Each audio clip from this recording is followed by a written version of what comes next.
Bom, enquanto empiristas como Locke, Hume e Bacon, com uma levada aristotélica, legaram à experiência e à observação o início do processo de conhecimento, enquanto racionalistas como Descartes, talvez inspirados por Platão, fundamentaram no uso da razão o início do processo de conhecimento, Kant, não concordando com nenhuma dessas duas teorias, em pleno iluminismo, através do seu criticismo, vai nos propor que não se pode aprender a filosofia, mas sim, então, somente podemos aprender a filosofar. Restando claro, então, dessa forma, que ele estava preocupado com a legitimidade, com a capacidade e com os limites da razão humana, onde a filosofia seria, então, uma ciência racional capaz de avaliar todo o processo do conhecimento humano. Assim, então, ele recomenda que respondamos 4 questões. Primeira, o que é possível saber? Segunda, o que é que devemos fazer? O que devemos esperar daquilo que sabemos? E, por fim, o que é o ser humano? Bom, por essas perguntas, então, nós podemos ver uma preocupação dele e o caminho da sua teoria de conhecimento, passando do início do processo de conhecimento, depois perpassando por campos como a metafísica, a política, atingindo até os campos da ética e da moral.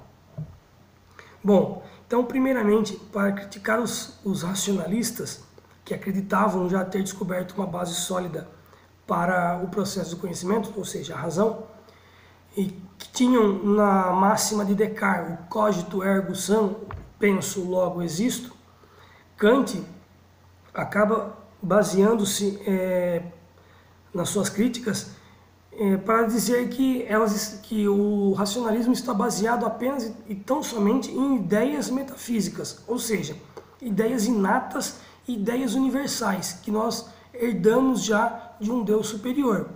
Lembra aquela história de Platão explicando sobre o início do universo de um Deus ordenador? As semelhanças são muito parecidas também com o que o próprio Santo Agostinho, ao falar de Jesus, revelando as palavras, revelando a verdade de Deus, também nos deu. Então, ou seja, tanto em Platão quanto no início do cristianismo, são ideias inatas que vieram de um ser superior que vão explicar o início do processo do conhecimento. Então, essas ideias, segundo Kant, elas foram facilmente atacadas tanto pelo empirismo de Hume e Bacon, por exemplo, que acreditavam, por exemplo, que existiam coisas que podiam ser provadas sem o uso da experiência, bem como porque eles também diziam que essas ideias elas não serviam de base para o conhecimento, pois haviam, como eu disse, coisas que existem sem a necessidade de uma existência prévia. Assim, essas ideias ora caíam no individualismo relativista, ou seja, tudo sempre depende de algo, ou recaíam num ceticismo, ou seja, uma dúvida sobre a existência daquela coisa, do conhecimento. Qual saída então foi proposta por Kant? Bom, ele vai propor que devemos examinar a razão através dela própria, ou seja, ele acaba postulando então que não é possível conhecer as coisas nem pela experiência, nem tampouco pela razão, mas sim e tão somente pela capacidade ou pela faculdade de conhecê-las. Ou seja, devemos deixar de investigar o mundo, que era o que era feito até então, desde a Grécia Antiga, e devemos passar então a investigar a razão e os limites da própria razão. Bom, dessa forma então, e melhor dizendo sobre o que eu disse agora há pouco, essa capacidade que Kant nos alerta seriam formas estruturais dentro do nosso cérebro, existentes a priori, ou seja, existentes inicialmente em todos nós, formas existentes para conhecer a realidade das coisas, onde então a razão vai analisar as condições de possibilidade que as coisas aparecem na experiência. E assim, então, acabam originando para nós 2 grandes fontes de conhecimento, segundo Kant. Uma seria através da sensibilidade, ou seja, aquela no contato com os objetos, e a outra através do entendimento. Entendimento enquanto produto do que fora intuído depois do contato com aquela coisa sensível, que é essa intuição, é o pensamento.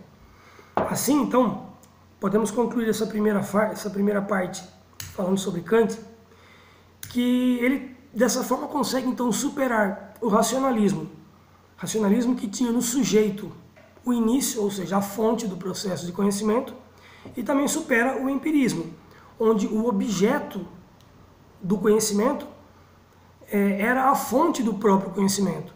Ou seja, o Kant vai nos dizer então que o conhecimento vai ser não o sujeito e nem o objeto, mas uma síntese entre a experiência do sensível, daquilo que nos foi afetado, e em conjunto com o entendimento racional através dessas estruturas a priori do nosso pensamento.